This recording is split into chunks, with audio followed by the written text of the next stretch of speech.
এখন আমাদের story video shoot হচ্ছে।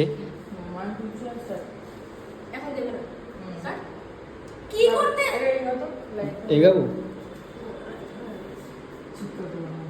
দেখো, ঠিক আছে। কি করতে এসেছিস? আজব তো, এতক্ষণ ধরে বেলটা বাজালি। কি করতে এসেছিস? কি করতে এসেছিস? আজব।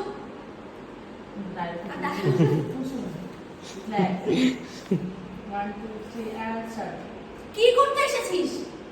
আজব তো, তখন থেকে বেলটা বাজাচ্ছিস, ঘরে আমি ছিলাম, বিরক্ত করে পারলি, আর এখন চুপ করে দাঁড়িয়ে